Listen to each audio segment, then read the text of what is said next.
なしだ。奇襲で負けるなどわしは納得できん。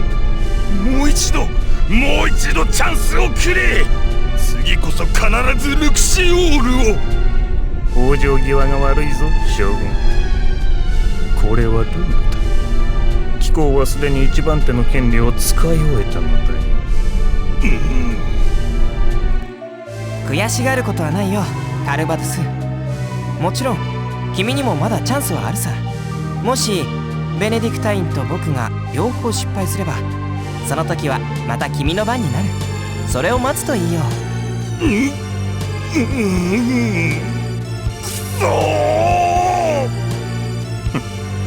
言っておくが我が輩は油断せんよ。全力でルクシオールを追い詰め仕留める。将軍と同じ失敗を期待しても無駄なこと。しかしどうしてルクシオールの補給を禁じてはならんのか。こればかりは承服しかねる。敵に塩を送るような真似は我が輩の流儀に反する。ベネディクタイン、それこそ君が言う通りまさにルールなんだよ。僕たちはみんな同じ条件で競い合う必要があるのさ。そんなことは分かっておる。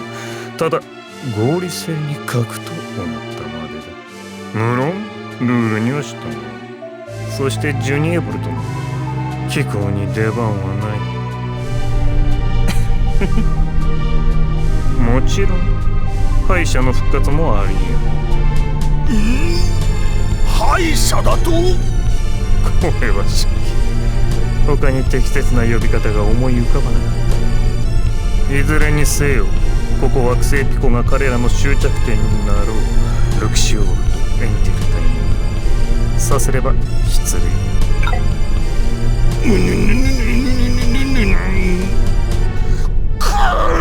許せん。このわしを敗者弱わりしよって許せん。おのれピコに爆撃して妨害してくれる。おやおや、それは穏やかじゃないな。やめた方がいいよカルバドゥス。お互いを妨害する行為もまたルール違反。ルールを破ったらどうなっちゃうのか、実はちょっと興味があったりするんだけど、君が見せてくれるのかい？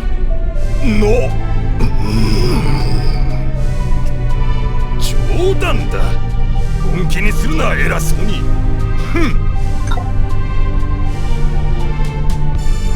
心外だな。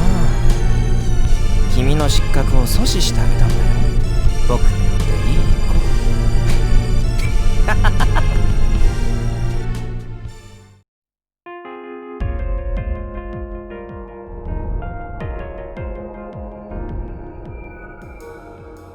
果てしない物語の時計が太陽に溶かされて皆を刻み出した。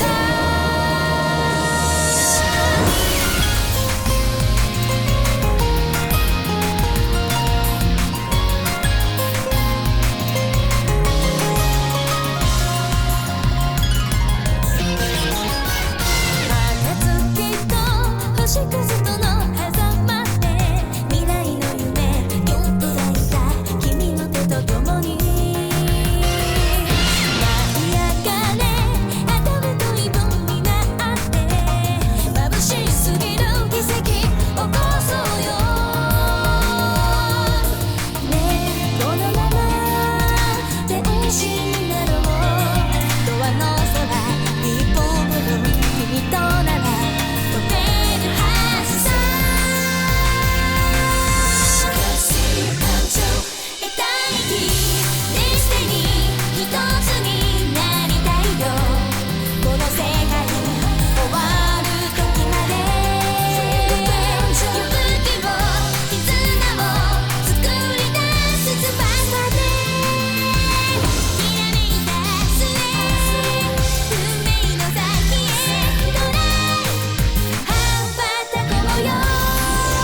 というわけでアライアンス側はまたしても一方的に対決を要求してきたわ。今度の相手は惑星パイクを治める公爵ベネディクタインピコ中域で待っているそうよ。前回同様こちらはルクシオール単管のみ。しかもご親切に奇襲はするだけ無駄と付け加えてきたわ。嫌な野郎だな。まあ同じ手は通用するまい。豪快なカルバドスと違って抜け目のなさそうな印象よ。厳しい戦いになるのは避けられそうにないわね。ピコの人たちを人質にして僕たちは従わざるを得ない、そういうことですよね。ええ、その通りよ。もちろん私たちは逃げない。そしてかつこんな理不尽な相手に好きにさせないわ。ココさんすっかり本調子です。かっこよすぎですわ。アジートに向かう時よりも明るい気持ちでいられますね。ここ頼もしいのだ。ありがとう。みんなの信頼に応えてみせるわ。でもそのためにはエンジェル隊の力も不可欠なの。みんな新米艦長を助けてちょうだいね。新米だなんてルクシオールには誰よりも長くいるじゃないですか。ってことはあれだな、新米じゃなくて小米。いやココだけにココ米って感じが。ほう、アニス。若さのない米なのだ。何？どうしたの？アジート少尉、カーチューさのおられた映像であれば空いているぞ。今から入りに行くか？俺なんかヤバいこと言った？かなり。アニスさん、はい。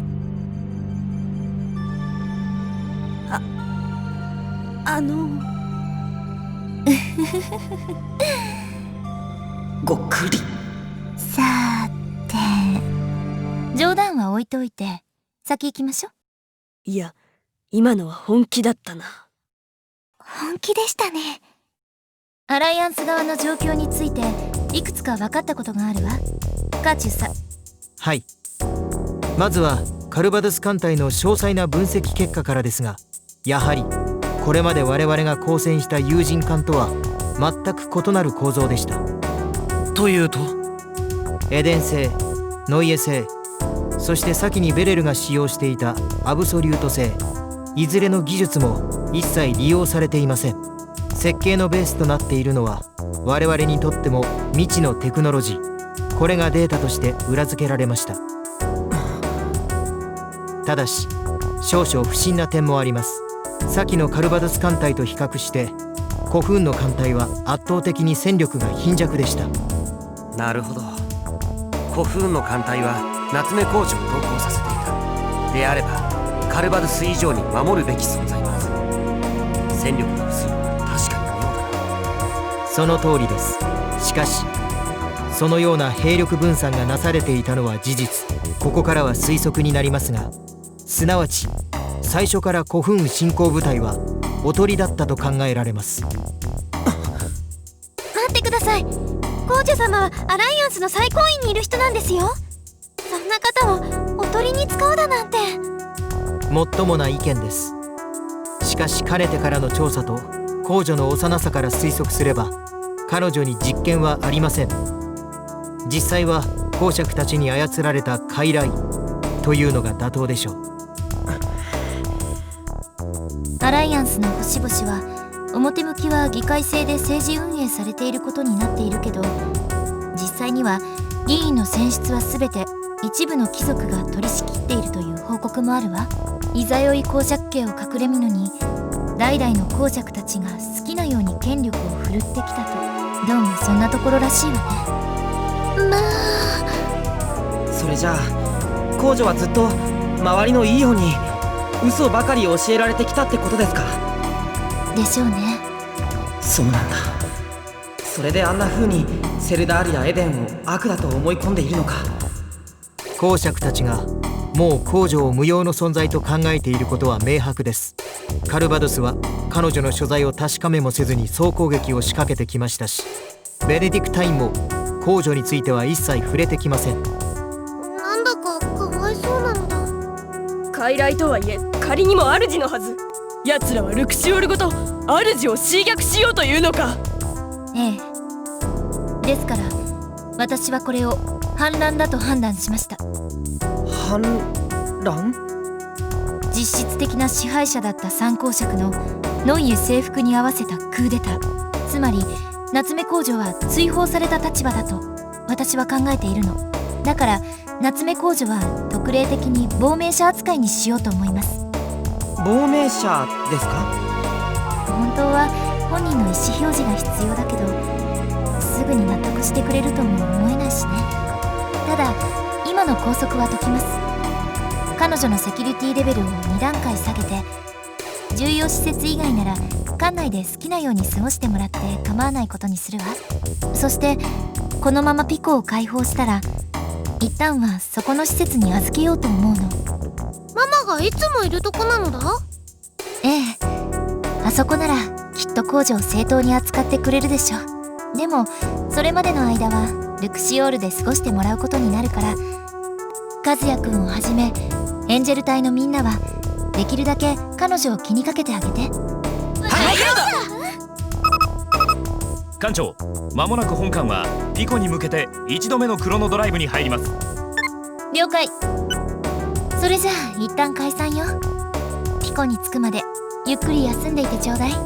私とカー中佐は戦闘の対策を練っておくわ。よろしくね、中佐。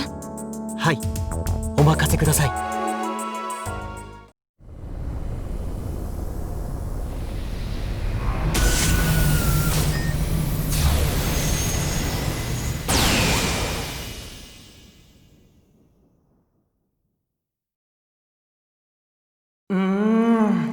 さすがはココさんとカーチューさだ。あの二人が本気になるとメインコンピュータが2台増えたような勢いで仕事が進むな。きっとマイヤーズ長官はこうなることが分かっていてカーチューさんを送ってきたんだ。こっちもさすがというかタヌキというかピコでの戦いも気になるけど、夏目公女のこと心配だな。相変わらずゲストルームから一歩も出ないままみたいだしやっぱり会いに行ってみよう。この間はちょっと喧嘩別れみたいになっちゃったけど、もともとココさんに頼まれたことだし、何より彼女の様子が気になる。もう怒ってないといいんだけど無理かな。そうだ、お菓子を作って差し入れようと思ってたんだっけ。今から何か作って持っていこうっと。クッキーいい感じに焼けたな。甘い香りが食欲をそそるんだよね。お姫様の口に合うといいけど。ガズヤ。あ、リリーさんどうしたんですか？姫のことが気になってな。ああ、リリーさんもですか。ああ、ソルダム陛下からお守りするようにと使命を託されたからな。それにアライアンス3校のやり方はあまりにも非道だ。まだ幼い主君を捨て石にするなど騎士道精神のかけらもない。そうですね。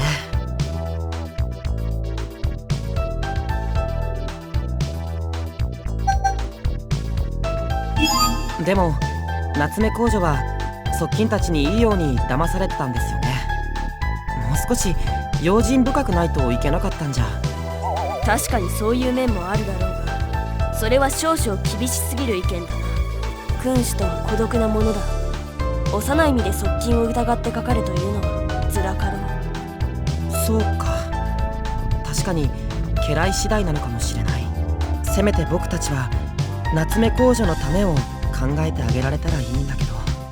ああ、そうだな。ところでいい匂いがするな。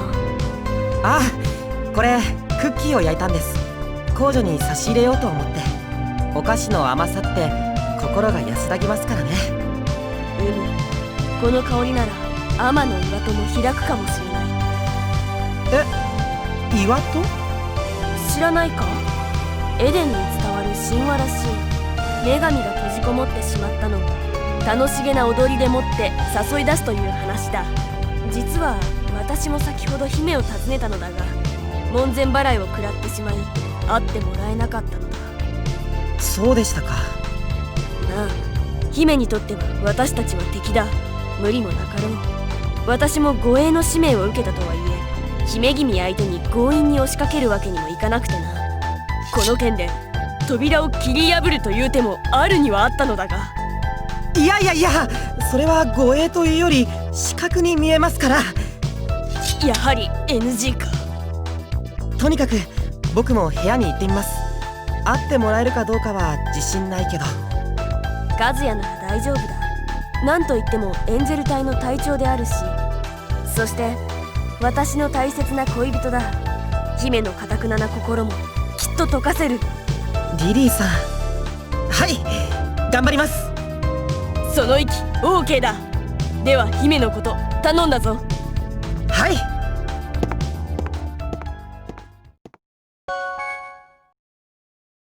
しつこいなあ。シャーベットと申したか。わらわは人に会う気分ではないのじゃ。会わぬと言ったら会わぬ。夏目工場和也なんですけど。何をしに来たのじゃ。またわらわを子供扱いしにか。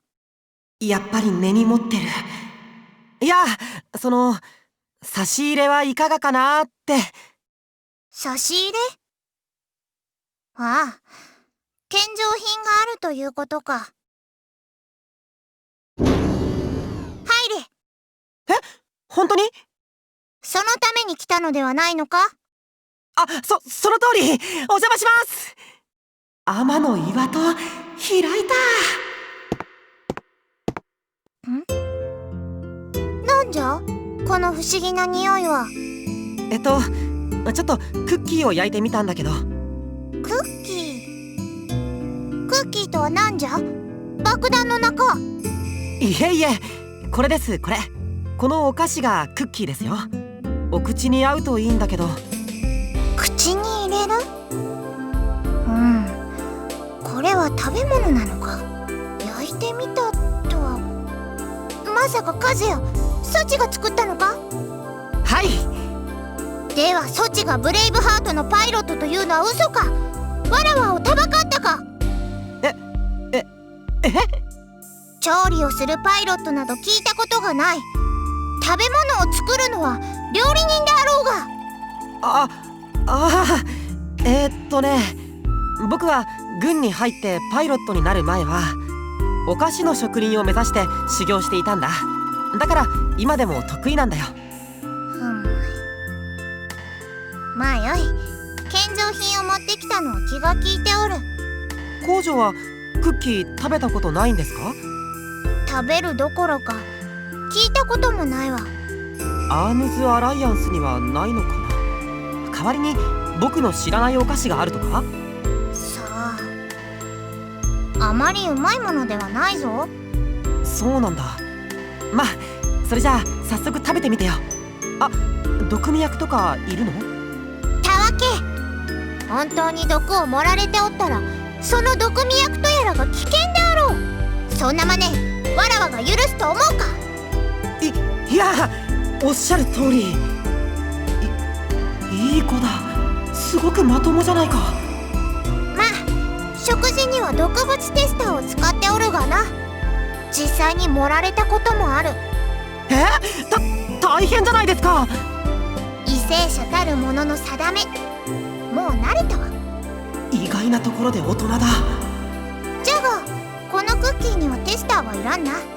そのまま食そうぞ。食べちゃった。どう？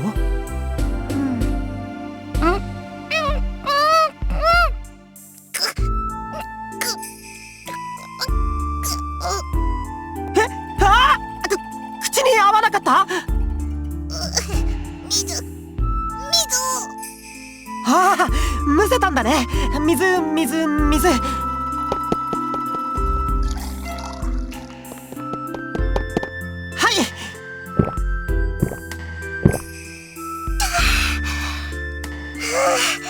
危ないところじゃった。本当に。で、やっぱり美味しくなかった？アライアンスにはないお菓子みたいだし。あれ？あ、またあんなに慌てて。もしかして食べ方がわからない？夏目工場？これはまた。もういかずや、この味は何じゃ？何って、なんか変？どう表現したらよいのやら。しょっぱいでもなし、酸っぱいでもなし、辛いでも苦いでもなし。甘いは？甘い？それは味の表現に使う言葉ではあるまいが。はい？爪が甘いとか、自分に甘いとか、違うか？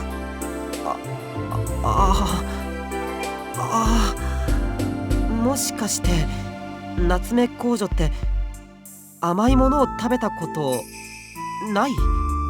だから甘いという味など存在し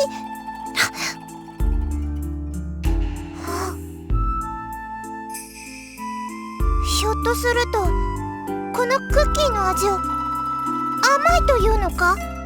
うん、味付けの中では基本中の基本なんだけど、本当に甘いもの食べたことがないんだ。なかった。しかしこれはうまい。でしょでしょ、自信あったんだから。うまい。なんだか幸せな気持ちになってきたぞ。喜んでもらえて嬉しいな。作った甲斐があったよ。これが甘いか。アライアンスではどうしてそんな味付けをしてたんだろう。甘みは料理にだって必要なのに。カズヤ、ひょっとして甘いは虫歯になりやすいか？あ、まあ確かになりやすいね。なるほどな。ならば合点がゆく。ジュニエブルが言うには、わらわの食事からは虫歯になりそうなものを徹底的に除いているということじゃ。親民に完璧な指導者の姿を見せるために美しい歯は不可欠なのじゃと。そんな、それじゃ食事だって美味しいわけないよ。このクッキーとやらがこれまで食べたものでは一番うまいぞ。嬉しい言葉だけど、ひどい食生活を強要されてたんだな。まことに心地よい不思議な味じゃ。カズヤ、もしやそちは魔法使いではあるまいな。違いますよ。なんで突然？違うのか。ならばよい。もしやこの味、魔法で編み出した幻かとも思うたが、違うのならばよい。そんなんじゃないですよ。わらわもカズヤが忌まわしい魔法使いなどでないと知って安心したぞ。待てよ。甘いものを今初めて食べたということは、夏目工場、まさかルクシオールに来てから食事してないの？敵地じゃからな。調理されたものは食しておら。館長に要求して宇宙用蛍光食料と栄養サプリメントを出させておった。ねえ夏目工場、僕を信じてくれたようにちゃんとした食事も食べてみてくれない？この船の料理はとっても美味しいんだ。きっと気に入るよ。料理もこのようにうまいのか。考えておくかの。それよりじゃな、その夏目工女という呼び方じゃが、なんというか和也にそう呼ばれるとその居心地が悪い気がしてな。ごめんなさい。そういえばずっと普通に話してた。すいません、つい敬語を忘れてて。いや、良いのじゃ。それはむしろその方が。そうじゃ、クッキーの例じゃ。和也はわらわにそういう対等な口調で話して構わぬ。構わわんぞ。でも夏目工場がダメならどう呼べば？姫とか？夏目と呼び捨てにしてよい。友達だからな。友達？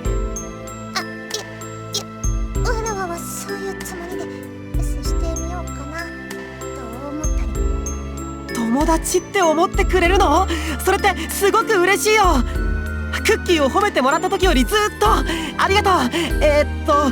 夏目。そうか、和也は嬉しいか。では仕方ない。友達じゃ。初めて会った時からそうなる予感がしておったのじゃ。初めての友達になりそうな。初めて？友達が？そうじゃない、そうじゃない。この船で初めてのという意味じゃ。星に帰ればわらわは友達がたくさんいるぞ。1000人くらい。いや、1万人だったかな。そうなんだ。とにかくじゃ。今後わらわにはよそよそしい敬語を使わぬように。それでいいなら喜んでよろしくね、夏目。ところで夏目、食事のこともなんだけど、せっかく行動制限が解かれたんだから部屋を出て館内を散歩でもしてみない？公園だってあるんだよ。いい気晴らしになると思うんだ。エンジェル隊のみんなにも紹介するし。エンジェル隊？さっきのシャーベットとかいう女子や他の紋章機なりたちか？そう。夏目も紋章機を操れるんだし、きっと気が合うよ。隊長ということは和也はその女子たちと仲が良いのか？もちろん、みんな大切な仲間だからね。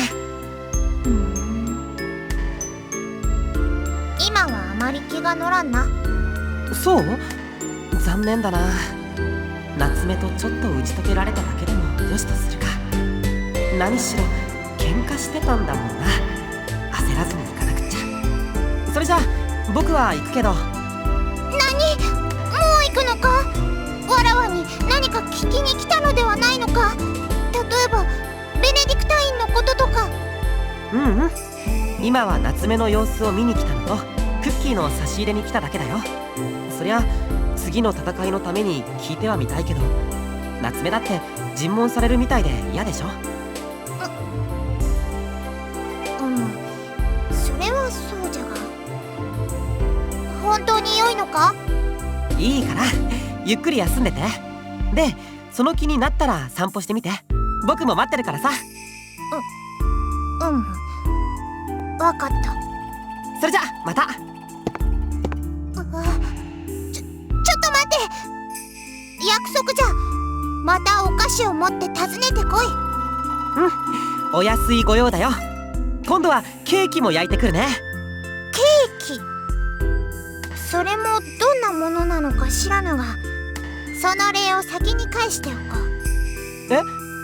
いいや、これはあくまで独り言。体育校ベネディクタインだが、あやつは実に用心深い。そして正々堂々という言葉からは最も縁遠い男じゃ。だからわらわはあまり好かぬ。もし聞いた通りピコで決戦すると申しているのであれば、必ずやその前、ピコに着く手前で罠を用意しておるであろう。夏目、僕たちに味方してくれるの？だから独り言を言っておるだけじゃ。勘違いはいかん。それに摂政のジュニエブルがわらわを見捨てるなど到底信じられぬ。じゃがカルバドゥスやベネディクタインの謀反であれば考えられなくもない。これを機会にアライアンスの主導権を自分の惑星で握ろうとしたかもしれんしな。それならうなずけなくもない。それじゃ艦長のココとやらもジュニエブルとは話してはおらぬのだろう？でもこれまでの向こうの出方を考えると確実に裏切られている気がするな。それをすぐ夏目に受け入れろとはとても言えないし。とにかくありがとう夏目。ベネディクタインのこと気をつけとく。ケーキとやら楽しみじゃのう。これも独り言じゃ。じゃあまたね。夏目が出てくるのも待ってるよ。夏目が教えてくれたこと、ココさんに報告しておかなきゃ。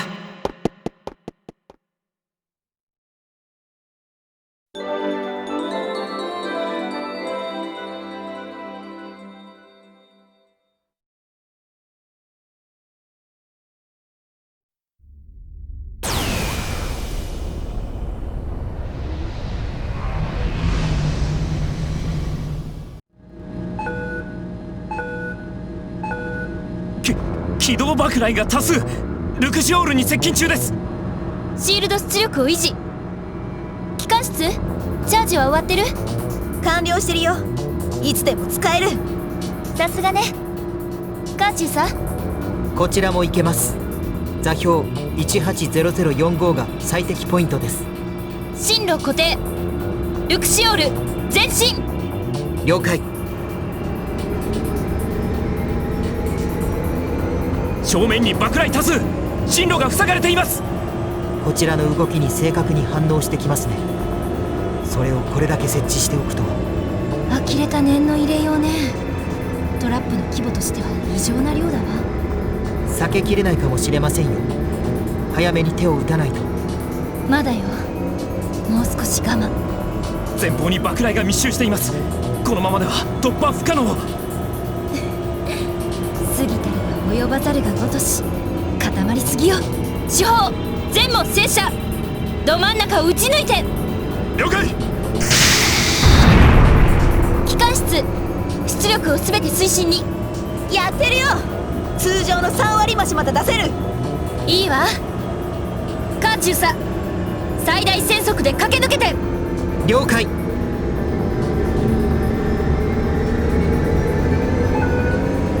無傷の機動爆雷、再び包囲を開始しました。大丈夫、間に合うわ。間もなく座標180045に到達します。爆雷の包囲の輪が閉じました。座標到達と同時にクロノドライブ開始。クロノストリングエンジン出力全開。開始3秒前。2、1、ドライブイン開始。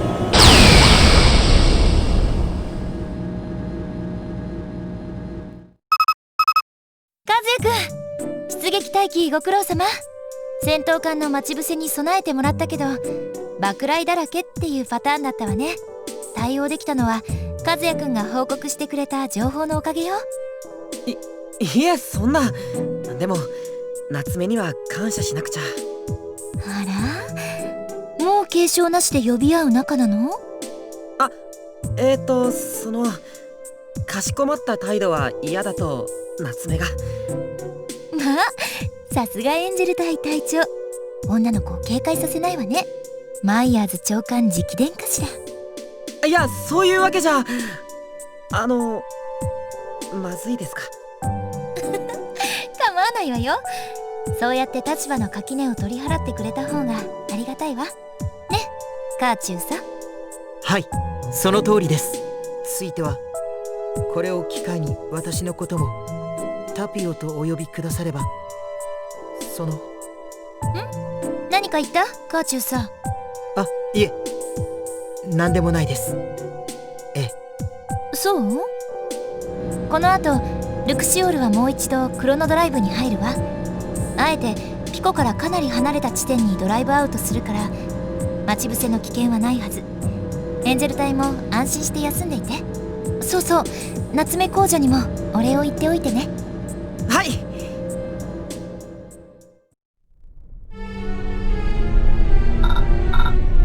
公爵、貴様、罠を張るとはどういうつもりだ。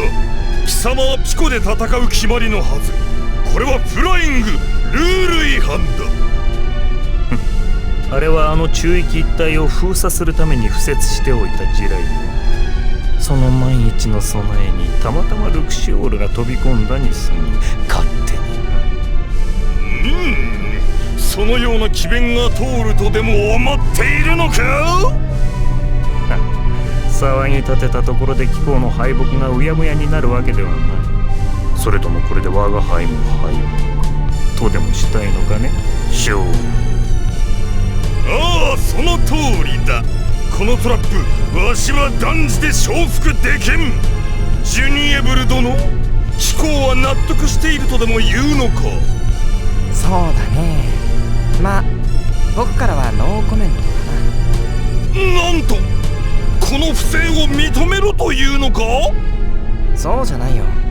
ただこれが不正か不正じゃないかジャッジを下せるのは僕らじゃない。そうだろ？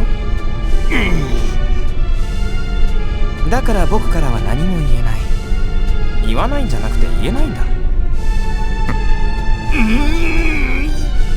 わかった。ならば今はもう騒ぐまい。だがこれ以上仕掛けるつもりならやらぬよ。今回の対応を見ればあの船の司令官には待ち伏せの類は通じない。ならばこのピコへの到着を待つとしよう。すでに対ルクシオールの布陣は完璧だ。気前の良い将軍殿とは違って奇襲への備えも怠ってはおらん。狩りは我が輩の順でおしまい。ジュニエブル殿、あしからず。ああ、存分にやるといいよ。グッドラック。じゃあね。存分にだと心にもないこと。しかしジュニエブルのあの余裕、我が輩が破れるとでも思っているのか？番狂わせなど起きはしない。あの中域に不確定な要素は何一つない。兵装もルクシオールと紋章機の迎撃に最適なもののみを揃えてあるんだ。完璧だ。一切の無駄なく獲物を仕留める。我が輩が約束された勝利者なんだ。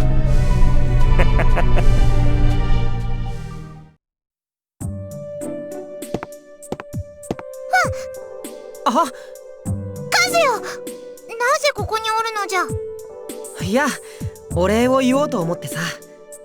それより部屋から出てきてくれる気になったんだね。まあ、いい加減退屈してきたしな。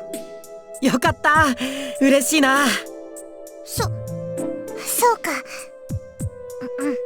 で、先ほどの戦闘態勢はやはりベネディクタインであったか？うん、本当にありがとう、夏目。君の助言がなかったらとても切り抜けられなかったよ。ココさん、ナッツミルク艦長からもお礼を伝えてほしいって言われてきたんだ。礼を言われることではなかろう。あれは独り言じゃったし、そもそもベネディクタインもわらわの家臣。その家臣が謀反を企てておるとなれば。あ、やがった。おーい！部屋から出てきてるのだ。やるじゃない白波。さすが和也さん、もう仲良くなったんですね。おお、姫が見事だぞ、和也。彼女が夏目公主。みんな、なんじゃ、わらわらとやってきよって。よ、姫さん、俺たちどうしても礼を言っときたくてよ。ありがとなのだ、なったん？ありがとうございます、夏目さん。姫、感謝いたします。お出ましなされたことも。ロゼル・マティウスと申します。以後お見知りおきを。あら、きっちりしてるわね。じゃあ私も挨拶しとくか。私はテキーラマジョルだ。楽しくやりましょう。いざよい。いざよい。で、これは使い魔のミモレット。これは夏目様、今後ともよろしくですに。喋りおった。なんじゃこの怪生物は。それからもう一人、カルーはね。じゃ、待機命令は終わりですが。あら夏目さん、変身した使い魔。もしや魔女なのか、そっちは。そうですわ。仲良くしてくださいね。魔法使いは恐ろしいと聞いていたのじゃが、そちはあまり凄みがないの。よく言われますわ。それにしても、そなたらはわらわが敵だと分かっておるのか？まあまあ家庭こと言うなって。そうなのだなった。家庭こと言うななのだ。しかも本当になったなのか、わらわは。カズヤ、エンジェル隊はいつもこうか？敵に対して気さくすぎではないか？まあいつもだね。でもね、みんな嬉しいんだよ、夏目の顔を見て話せるのがさ。だからいいでしょね。いささか慣れ慣れしい気がするが、まあこの方が気も楽じゃ。好きに呼べ。なったん意味もなく連呼するでない。まったく夏目、ちょっと嬉しそう。やっぱり寂しかったのかな。とりあえず溶け込めたみたいでよかった。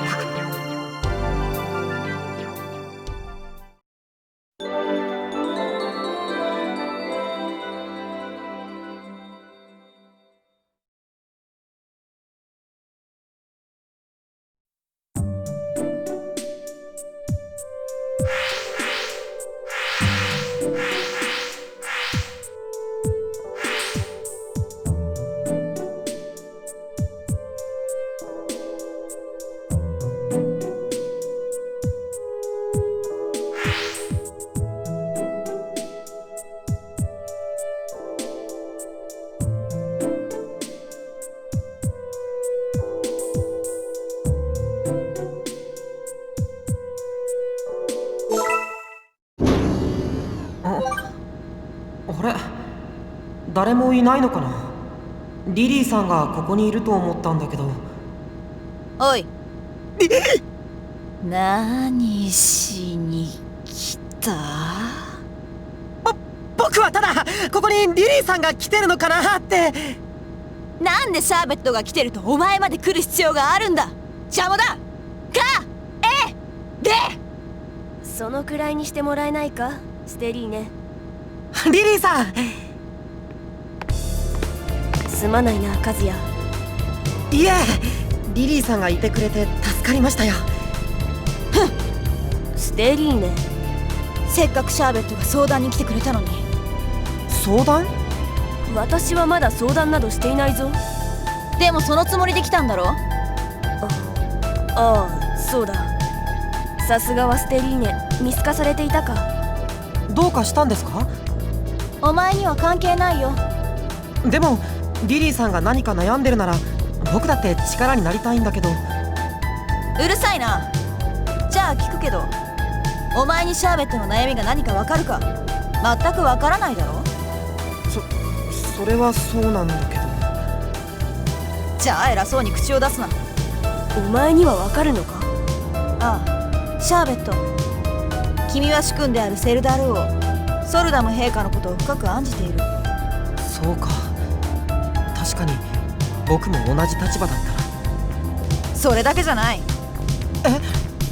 夏目イザヨイに対する態度でも迷ってる。陛下から彼女を丁重に扱うよう頼まれ、それはシャーベットの任務になった。しかし彼女を守ることが果たして正しいことなのか判断しかねている。そうだったのか。そんなこともわからないでシャーベットの彼氏面してるのに、お前なんかケーキでも作ってればいいんだ。そうか、まさかそれほど表に出ていたとは。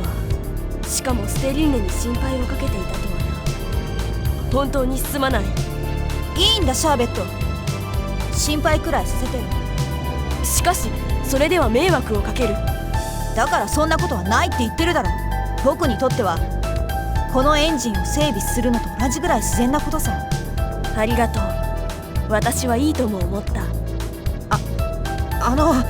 僕も相談してもらっても全然迷惑じゃないですからね。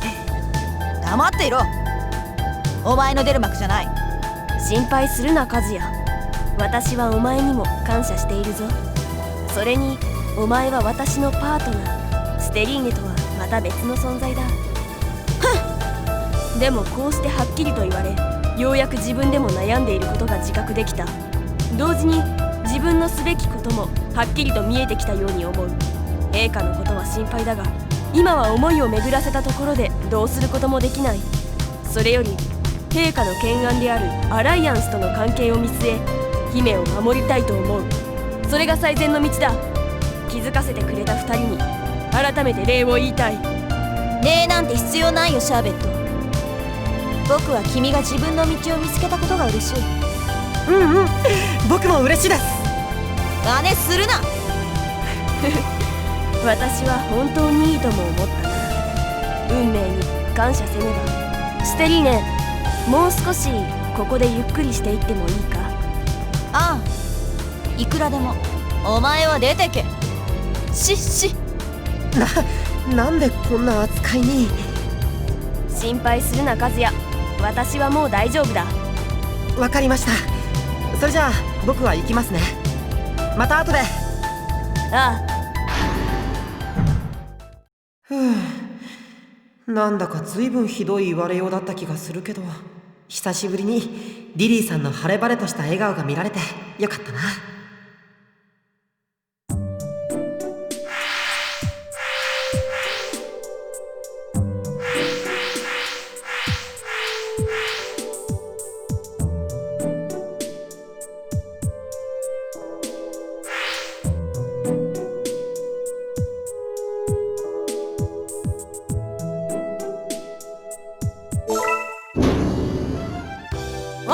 和也じゃねえか。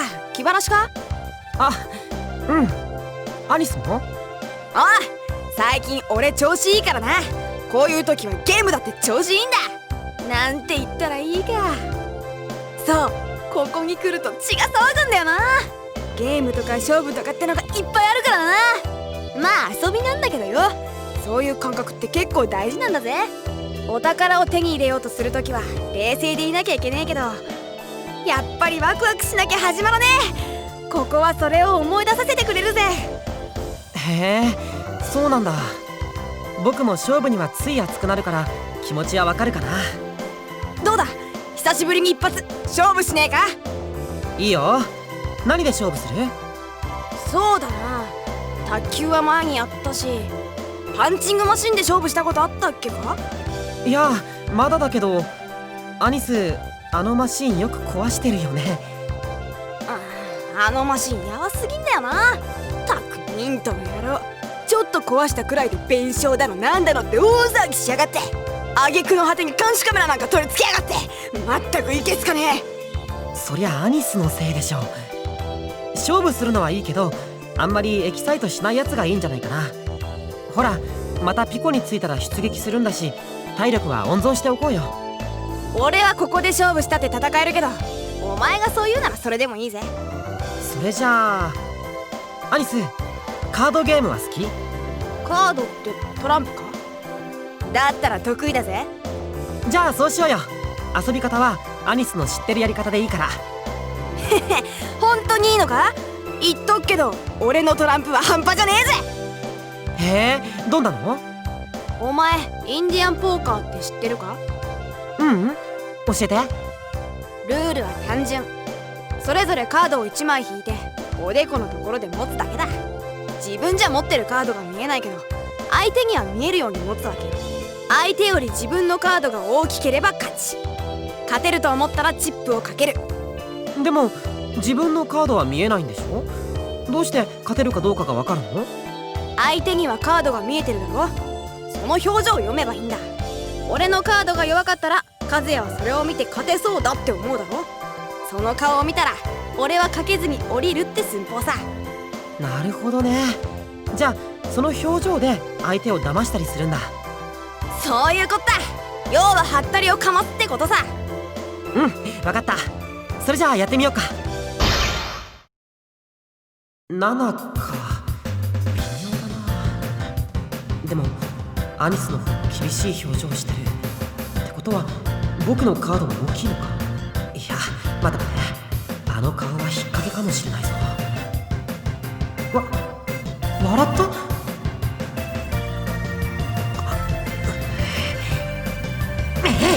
いっちゃえ。はい、俺の勝ち。うわあ、おお、悪いね兄ちゃん。くそ、もう一回、もう一回、もう一回。ああ、また負けた。表情に出さないようにしてるつもりなのに。甘い甘い、だから得意だって言ったろ。どうしてそんなに強いのさ。トレジャーハンターに洞察力ってやつが必要だからな。これくらい遊びしまえるぜ。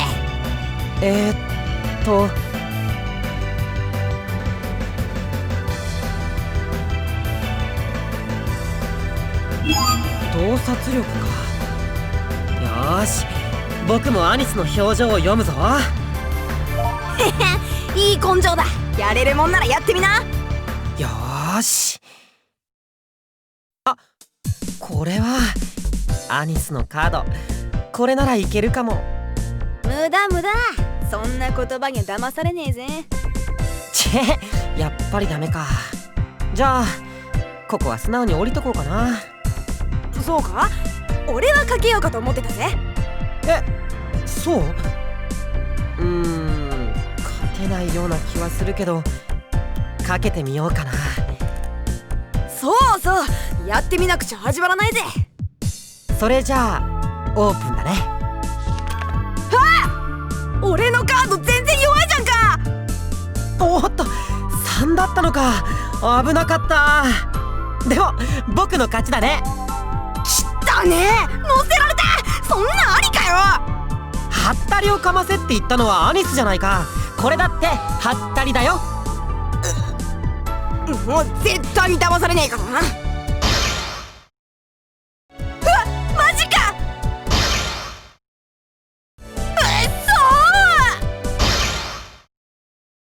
またかよ。くっそー、なんでわかるんだ。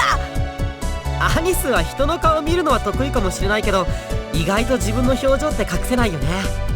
だからおだてたり挑発したりすると考えてることが結構顔に出るんだよね。なんだと。もう一度、これでラストだ。今度こそ負けねえ。いいけど何度やっても変わらないと思うんだけど。いいんだよ、さあ行くぞ。ちょっとアニス、これなら4列でも4で出る。表情を読ませたくないからってそんなこれじゃ笑っちゃってゲームにならないってば。俺の勝ちだね。はあ、苦しかった。アニスって本当に負けず嫌いなんだから。でもそんなところがエンジェル隊のムードを盛り上げてくれてるんだよね。さてと、他を回るか。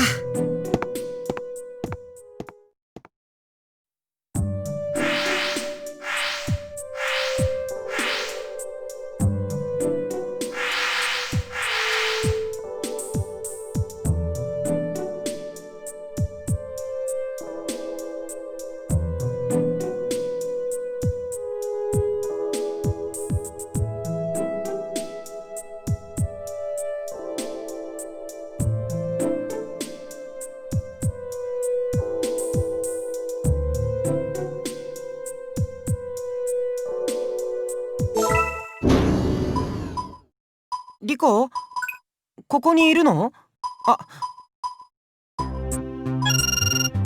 と、こう設定すればいいんだよ。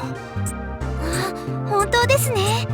さっきより高出力のまま火力を維持できます。さすがです、ロゼルさん。ずいぶん研究してるんですね。いや、リコこそ理解が早くてびっくりだよ。修正すべき場所をこんなに早く見つけてしまうなんて。そんなに大したことないです。謙遜することはないさ。今のエネルギー設定だってよっぽどプログラムに対する勘がいいっていうか。実はこれについて私も前に考えてみたことがあるんです。戦いの時は補給のタイミングが重要ですから、エネルギーの循環効率を上げたかったんです。なるほど、やはりそうか。道理ですぐに理解できたわけだ。この方法は紋章機の構造にまで踏み込まなければ思いつかないからね。ロゼルさんはどうしてこんなに詳しいんですか？別に自分の乗り物がどんな風になっているかきちんと知っていないと不安なだけさ。だから整備が終わっても一応自分でも確認するようにしてるんだ。人任せじゃ安心できない。単に心配性なんだよ。そんな、ロゼルさんこそ謙遜ですよ。私なんていつも整備班の皆さんに頼ってばかりで。それで結果が満足ならいいんだよね。はい？なんでもないよ。それよりこっちの設定も変えてみたらどうかな。それも考えてみたことがあるんです。でも数値設定の幅に確証がなくて。それなら話は早い。このエネルギー層の変化は僕が実験で確かめたから確実だよ。本当ですか？詳しく教えていただけますか？もちろんさ。まずはここの入力数値だけど。ダメだ、僕にはちんぷんかんぷん全然入っていけそうにないよ。2人とも集中してるみたいだし、邪魔にならないように他に行こう。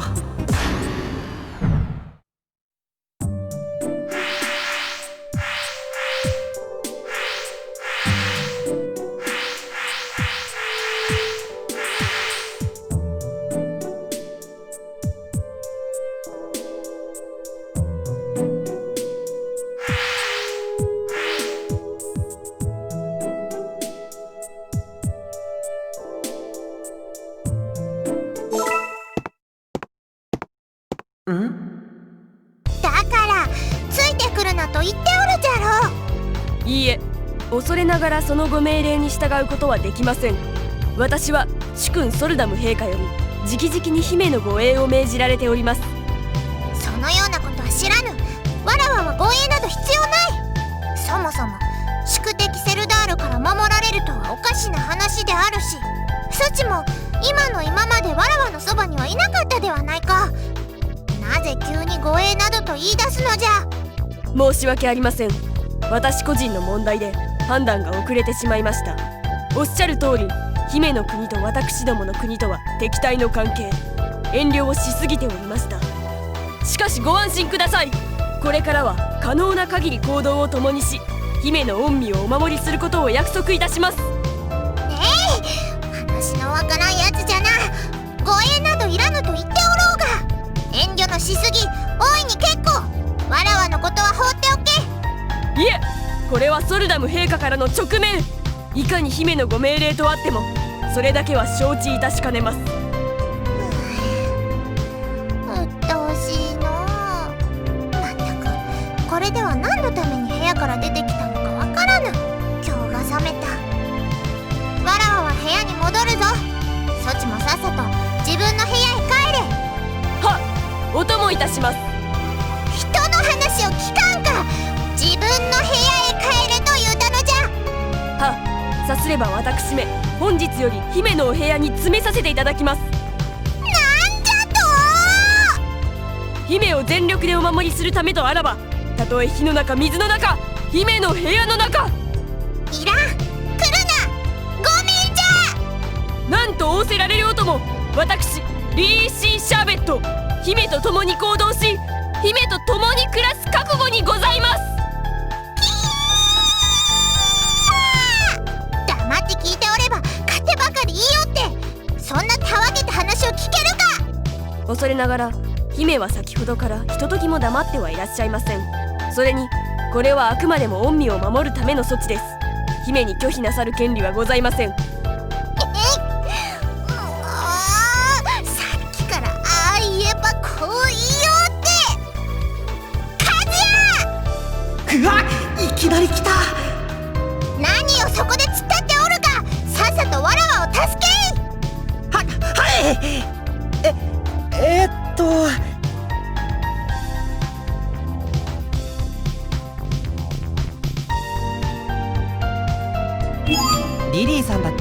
夏目のためにやってるんだし、ここは観念したら。なんじゃと和也、なんとそちまでわらわを裏切るのか。いえ、和也もまた姫の身を案じてのこと。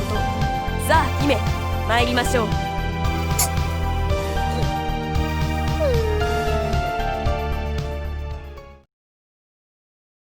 さ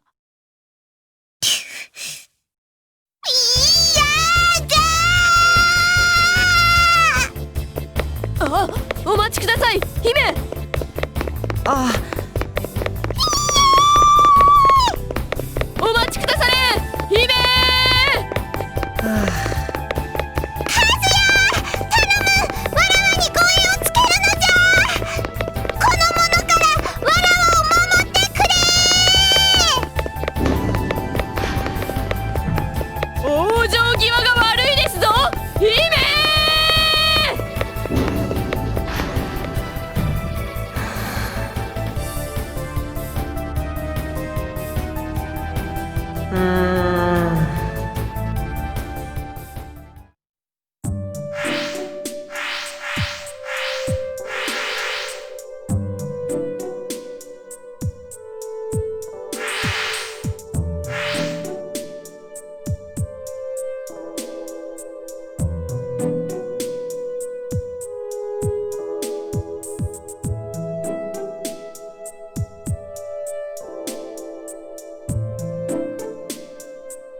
アニス、食事中かい？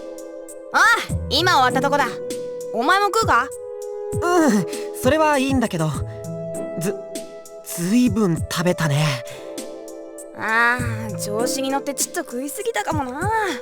ランティのやつ、頼みもしないのにフルコース用意してくれてよ。あいつ、前に僕がフルコース頼んだ時は断ったくせに。あ？なんか言ったか？別に。それでよ、俺って出された料理は残せねえたちなんだな、これが。飯が1杯出たら1杯、5杯出たら5杯食っちまうのよ。それってただのアホじゃ。ちげえよ、トレジャーハンターの心得なんだよ。いつ飢える時が来るかわからねえ。食える時に食う、これは鉄則だ。で、その鉄則が染みついちゃってると。ああ、そうなんだよ。なるほどね。アニスくん、そいつは超えますぜ。うるせえな、分かってるよ。これから公園でひとっ走りしてくら。もうかんか。でも食後はあんまり急に動いちゃダメだよ。言われなくても分かったなんだ、まだなんか文句あっか。いや、本当はね、料理人の目から言わせてもらうと嬉しいなって。あ？どういうことだ？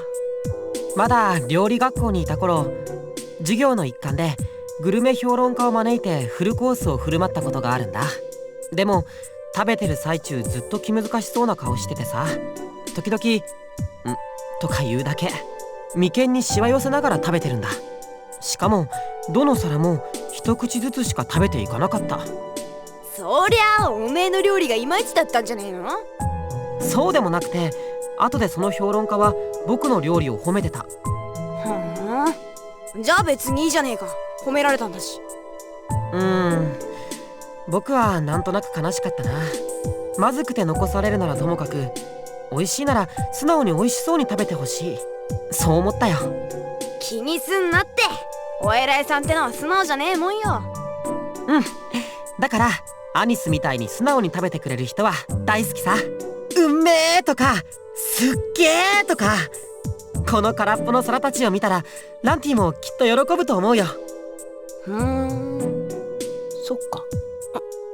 っておい、そんなこと聞いたら今度から余計食い残せなくなるじゃねえか。そうだね、ごめん。残念ながら俺はそうそうまんまと豚にはならねえぜ。いや、僕も豚にはなってほしいわけじゃ。まあとにかくランティの野郎にはうまかったって言っといてやら。じゃな。ランニング頑張って。はいはい。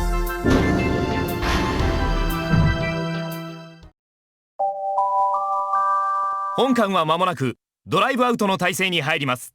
ブリーフィングを実行しますので、エンジェル隊は至急集合してください。繰り返します。エンジェル隊は至急ブリーフィングルームまで集合してください。おっと、もうそんな時間か。よし、ブリーフィングルームに急ごう。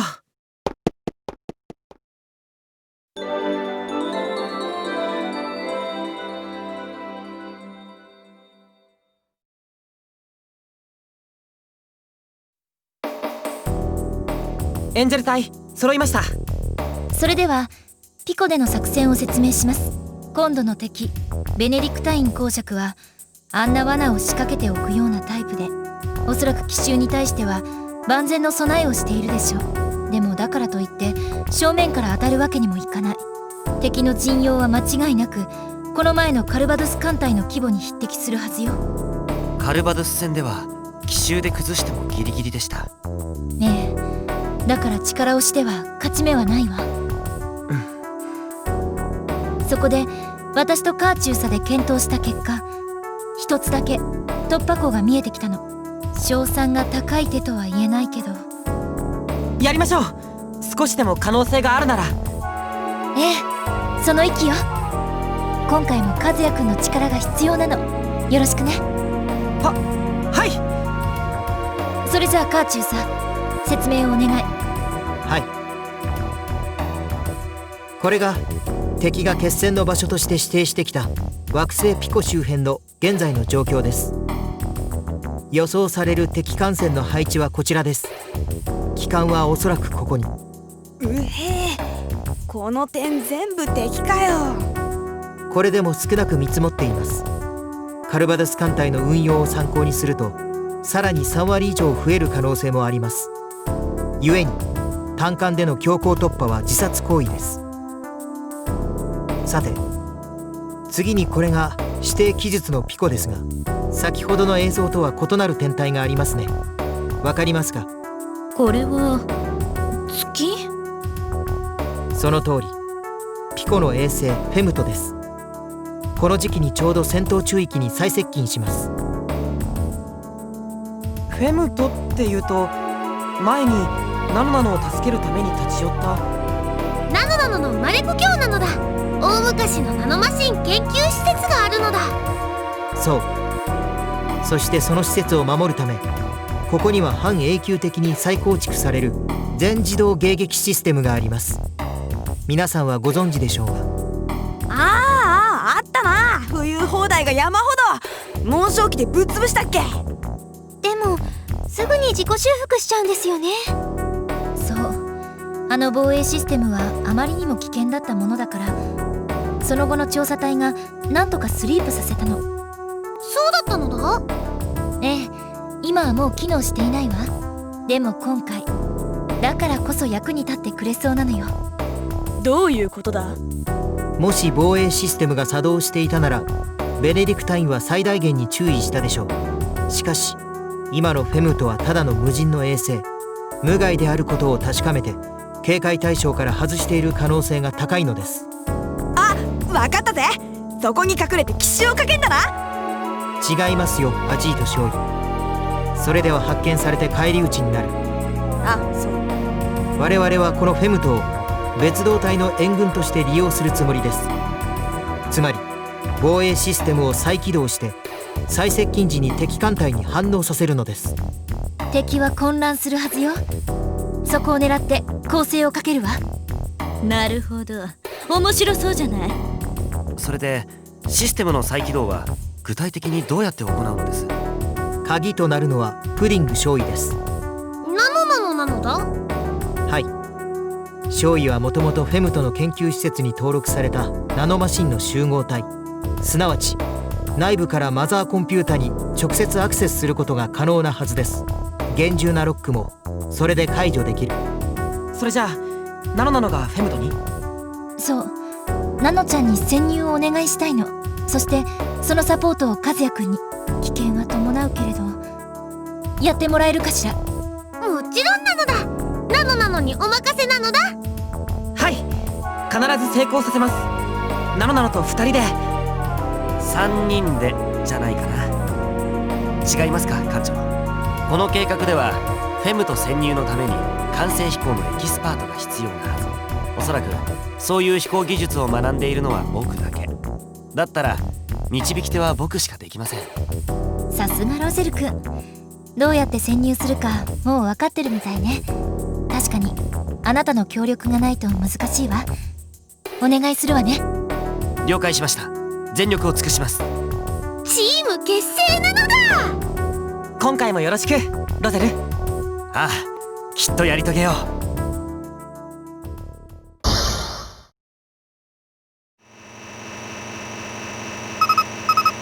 いいかい2人とも。これから最高出力まで持っていく。そして最大速度に達したらエンジンを停止。あとは完成飛行でフェムトを目指す。分かってるのだ。打ち合わせ通りなのだ。敵は当然クロノストリング反応が監視しているはず。逆に言えばエンジンを使わず完成飛行だけでうまくフェムトに潜入できれば、ベネディクタインに気づかれない可能性は高いってことなんだ。ただ感性だけでフェムトまで飛ぶのは技術的にもすごく難しい。少なくとも僕やナノナノにはできない超絶テクニックの離れ技だ。もうすぐだ。よし、今だ。クロノストリングエンジンを切って。了解なのだ。あとは僕の航跡をトレースしてついてきて。後方装置をリンクさせたからオートパイロットでも大丈夫だよ。おお、これは楽ちんなのだ。でもロゼルの方はずっと微調整を繰り返してる。これをあと何時間もするんだろう。今はまだ楽さ。この先フェムトに近づけば重力の干渉がとんでもなく増大していく。腕の見せ所はそこからかな。へえ、大変なのだ。ロゼルはずーっとパイロットの訓練をしてきたのだ。ああ、夢だったからね。それに約束でもあったから。約束？誰としたのだ？いや、ごめん、なんでもない。つまらない話さ。ロゼル？さあ、しばらく操縦に専念させてもらうよ。何かあったら回線を開く。どうしたのだ、ロゼル。なのまずいこと聞いたのだ。さあ、そんなことはないと思うけど。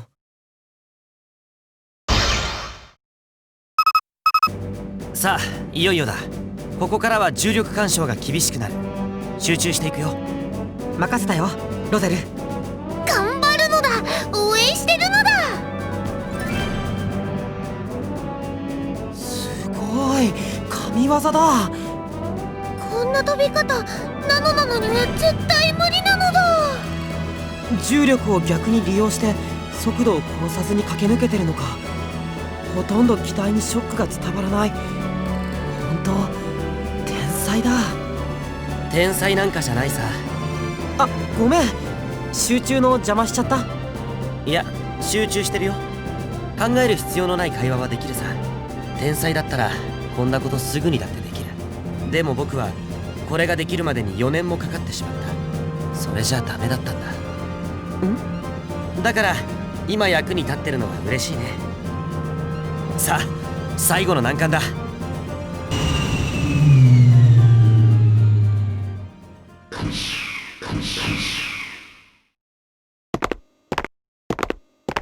そう、ここだ。まだ半年だけど懐かしいな。その説はご心配をおかけしたのだ。いいかい？構造図によればこの先に端末がある。早く防衛システムを復帰させて僕たちも所定のポジションにつかないと。うん、急ぐよ、なの。勝手なのだ。これは。ああ、ナノの姉妹たちだね。姉妹？そうなのだ。なのたちはずっと昔にここでこうやって作られたのだ。でも目を覚ましたのはナノナのだけなのだ。他のみんなは何をしても起きないのだ。レポートでは読んでいたが驚いたな。ナノなのは寂しくないかい？目覚めたのが自分だけで姉妹はみんな眠ったままだなんて。みんな起きたら楽しそうとは思うけど、ナノなのにはルクシオールの仲間が一緒なのだ。ママだっているのだ。だから寂しくなんかないのだ。ナノなの。そうか、強いな君は。まだまだなのだ。もっともっと強くなって、ナノなのはみんなのことを守るのだ。いや、強いよ。ロゼル？すまない、時間を取らせた。行こう。はい、なのだ。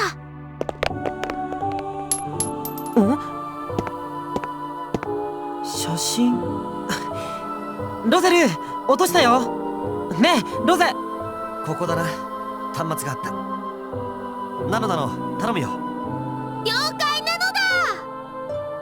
ダイビングなのだ。アクセスコード認証、生体情報確認。接続者をナノマシン集合サンプル0315と認識。オペレート可能です。それじゃあナノなの、フェムトが敵陣に最接近する時刻に防衛システムが再起動するようにセットを。あいあいさんなのだ。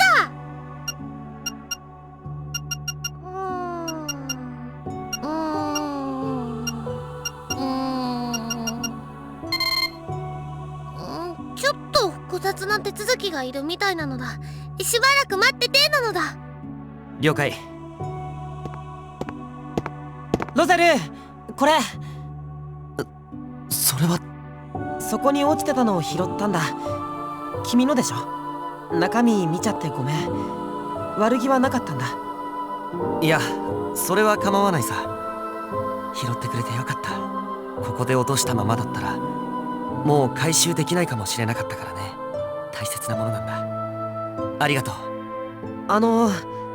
それは誰の写真？妹のビアンカさ。へえ、妹がいるんだ。だからさっきナノなのに姉妹のことを？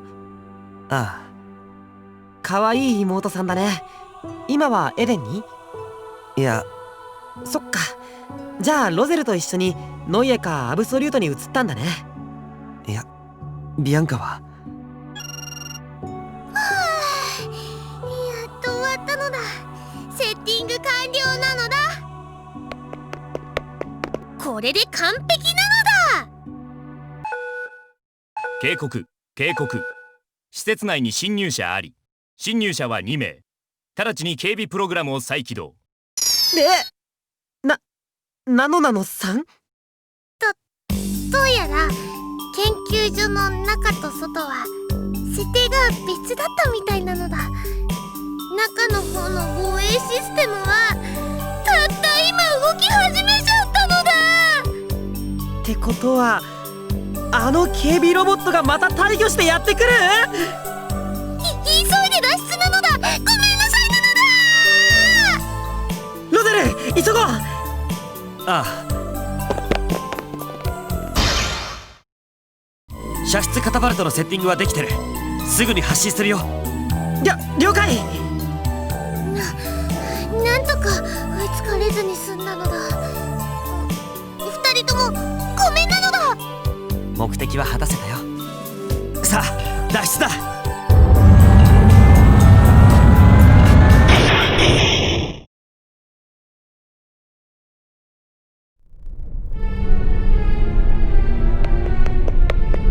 公爵様、ルクシオールの艦影を捉えました。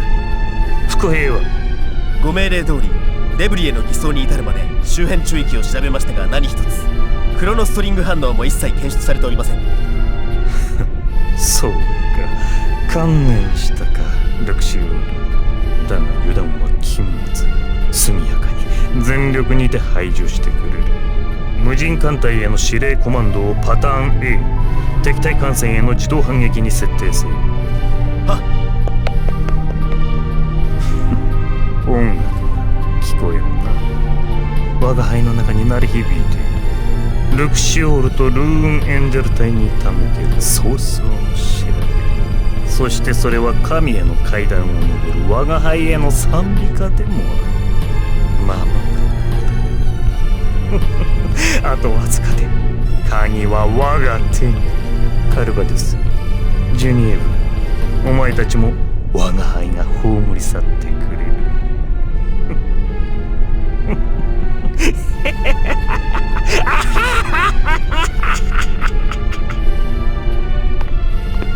ルクシオールと我が軍は戦闘に突入しました。ルクシオールはシールドを強めて被害を軽減し、全速でこちらの撹乱を試みているようです。惑わされる必要はない。均等に包囲を狭めていけ。当艦の周囲に展開する主力艦隊で蓋をすれば包囲の輪は完成します。突破は不可能です。ならばそうしろ。はっ。良い形だ。こちらは衛星フェムトが背面の守りとなっている。袋のネズミだぞ、ルクシオール。主力艦隊移動か。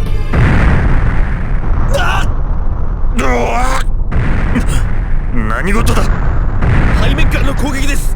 方向はフェムト、衛星フェムトの防衛システムです。浮遊砲台から一斉に砲火が浴びせられています。艦隊フェムトに近づきすぎています。なんだと。バカな。フェムトの防衛システムの停止はとうに確認済み。そうか、奴らめフェムトに潜入を。しかしどうやって。主力艦隊のほとんどが自動反撃モードに移行しました。浮遊砲台に向かっていきます。しかし兵装が対戦艦対紋章機用に特化してあるため効果が上がりません。浮遊砲台撃破できず、これでは艦隊が釘付けに。何をやっているのだ。早く呼び戻せ。司令コマンドをマニュアルに変更しろ。間に合いません。ルクショール、当艦の戦闘圏内に到達。護衛艦隊は大半が圏外に出ています。これでは当艦を護衛する船はわずかです。そんなバカな。ありえん。不鈍なカルバデスが同じ鉄を踏んだと。そんな馬鹿げたことが。3人とも聞こえる？一時収容は終わった？はい、機体には異常なし。バッチシなのだ。こちらもすぐに再出撃可能。おかげで防衛システムはうまく再起動したわ。ありがとう。あとは機関を叩くのみ。コンソールに作戦図を回すわ。これがミッションエリアのスキャン結果よ。ルクシオールはこの位置。そして敵機関および護衛艦の配置はこう。本来相手にするはずだった数を考えればだいぶ常識的になったと言えるわ。まだまだ侮れる数ではないけど、でもあなたたちなら必ずやれるはずよ。ミッション目標は敵機関の撃退。勝ちましょう。ピコを解放するわよ。了解。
共に戦おう。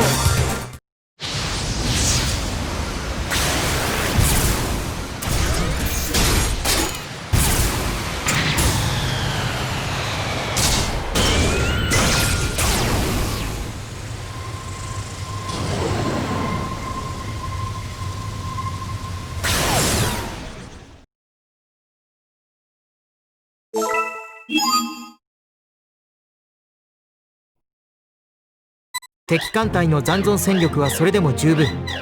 諸君、油断しないでください。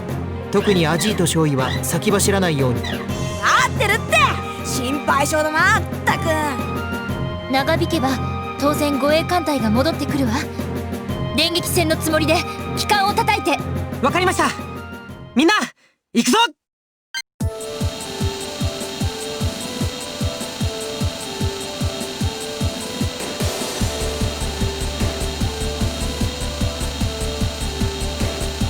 さあ来い。完成飛行に比べれば楽なものさ。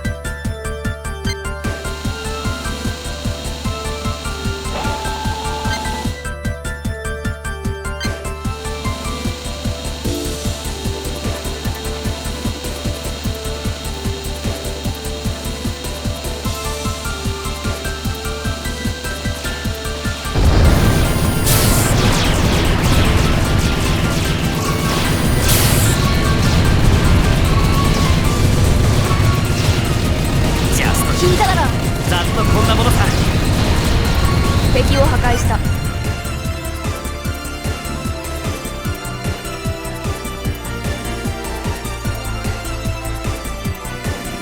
センサーに敵発見なのだ。攻撃に成功した。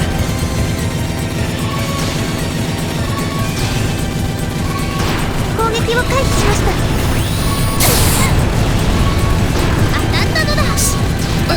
失敗しちゃったの。これで決まりだ。エクストリームランサー。敵を発見した。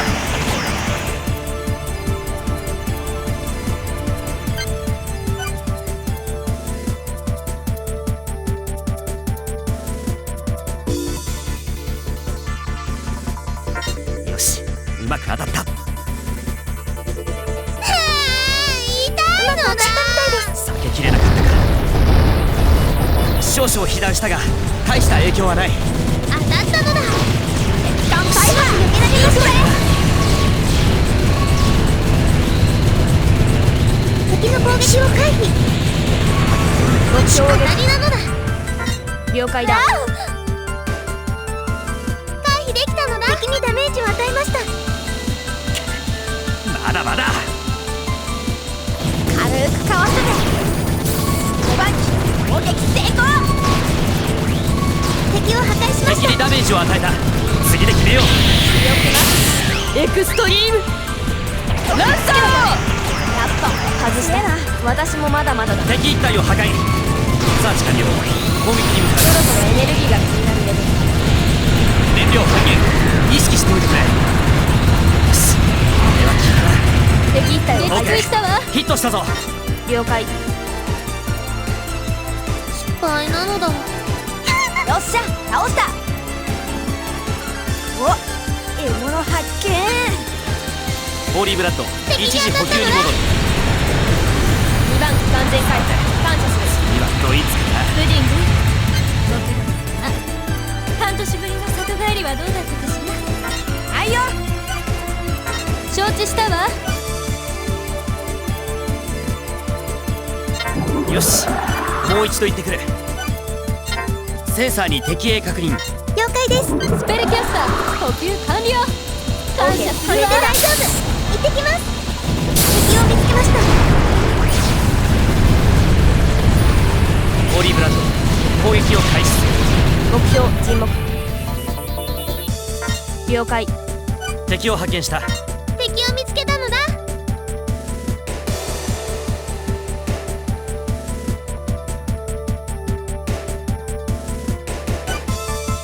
了解した。わかりました。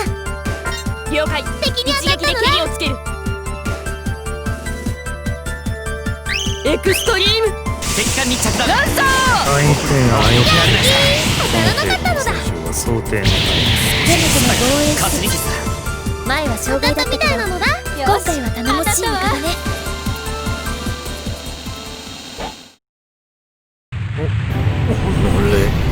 この底力をジュニエブロは見越していたというのか。このままでは済まさんぞ。必ず私はベネディクタイン艦クロノドライブに突入。残存艦隊は動きを止めました。フェムとの砲台が好き勝手に的にしています。いい君ね。でもあのシステム後で止めとかないと。とにかくみんなご苦労様。大勝利よ。はい、エンジェル隊帰還します。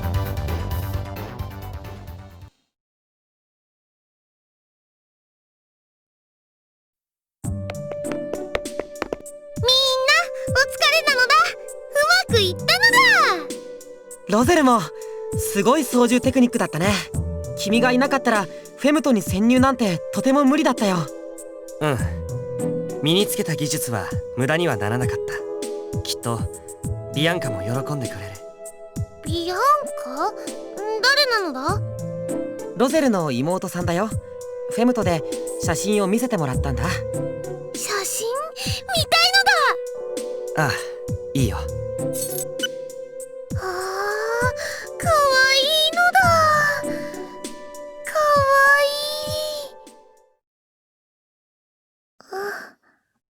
い。何のなの？どうしたの？この写真、なんだか、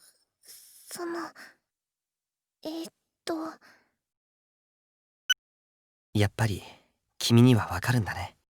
ビアンカはこの時病気が進行しててね。もうどうにもならないほどに。それじゃあエデンにいないっていうのは？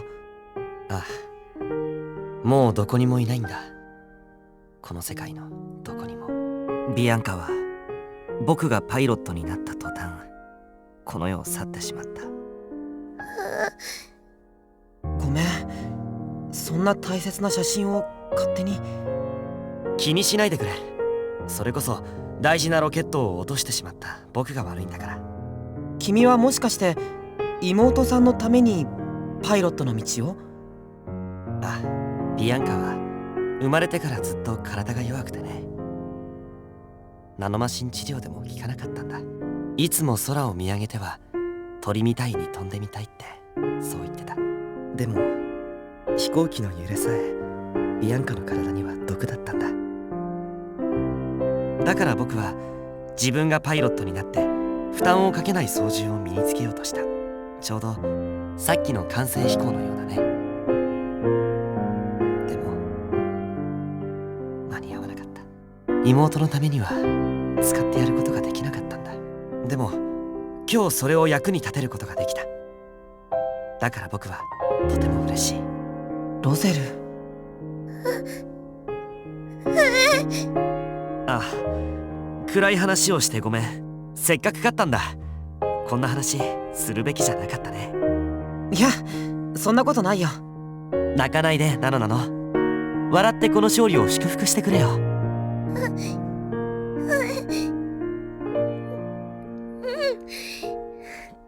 しいけど、ナノナノ、笑うのだ。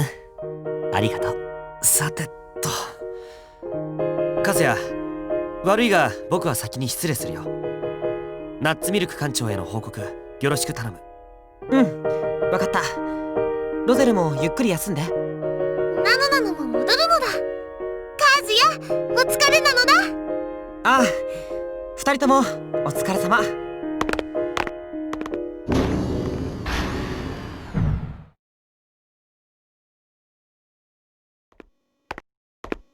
也くん、お疲れ様。まだここにいたのね。ココさんこそ何をしにここへ？死者の方を迎えにね。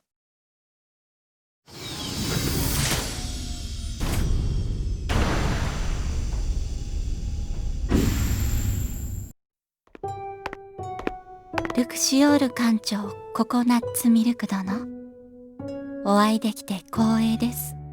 こちらこそわざわざおいでいただき恐縮です。めっそうもありません。機関のご活躍のおかげでアライアンスの支配より解放されました。感謝の言葉もございませんが、バニラ氏に代わりまして心よりお礼申し上げます。いいえ、皆さんご無事との報告をお聞きし、胸をなで下ろしていたところです。ご心配をおかけし申し訳ございません。通信管制を敷かれていたものですから。そうでしたか。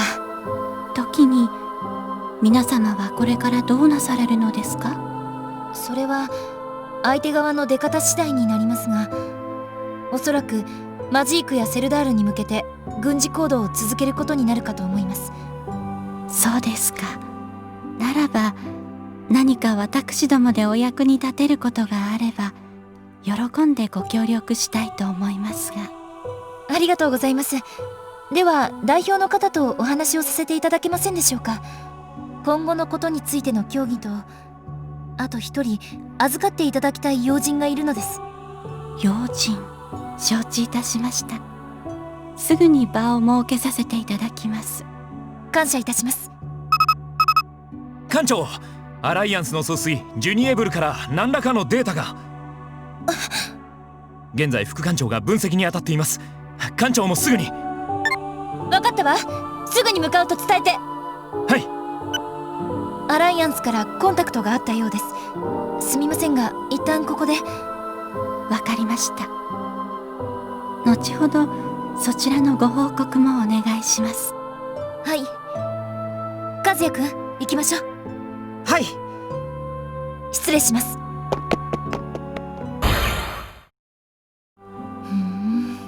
ピコでの補給許可、詳細は指定の時間に追って通信する。これだけ？はい。あとは通信に使う周波数帯の指定があるのみです。例によってベネディクタインの配送を待ち構えていたかのようなタイミングね。やっぱり夏目工場について一言も？はい。そうですか。詳細は追って通信。詳細というのは次の戦いの指定と見てまず間違いないでしょうね。ええ、そう考えるのが自然でしょう。なぜそうしてくるのかは相変わらず分かりませんが。なら出遅れないように戦闘準備を整えておきましょう。ジュニエブルが十分な準備期間を与えてくれるとは限らないわ。まだマジークとセルダールが解放されていない。くそ、向こうの言いなりになるしかないのか。艦長、ピコ政府から通信です。つないで。ナッツミルク艦長、即席ではありますが会談の準備が整いました。中央政府までお越しください。はい、すぐに参ります。迅速に対応していただき感謝します。お待ちしております。それでは。それじゃあ私はちょっと行ってくるわ。ジュニエブルからの通信は1800時です。それまでにお戻りください。了解よ。留守の間よろしくね。はい。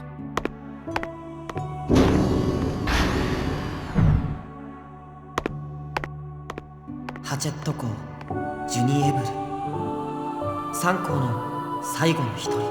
やっぱり戦うことになるんだろうか。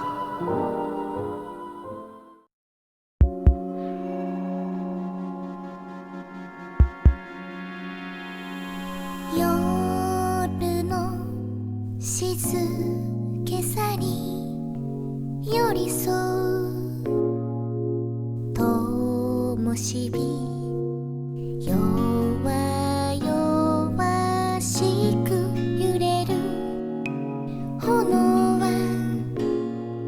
命の色。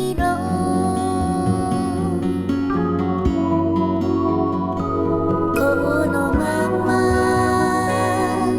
目を閉じたらもう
昔々あるところにのい一強い魔女と可憐な弟子とがおりました。魔女は弟子に大変厳しく、弟子は一流の魔女になるために辛い修行の日々を我慢しておりました。そんなある日、魔女は自分の帽子を机に置いたまま外出しました。あの帽子をかぶれば自分にも師匠のような素晴らしい魔法が使えるに違いない。そう確信した弟子は師匠の部屋に忍び込み、机の上の帽子をそっと頭に乗せたのです。すると何も変わりませんでした。ただの帽子だったのです。ねえ、次回ギャラクシーエンジェル2無限回廊の鍵第6章忌まわしき殺生。しかしその後、帽子はどうしても外れず、弟子は帰ってきた師匠にたっぷり怒られたのでした。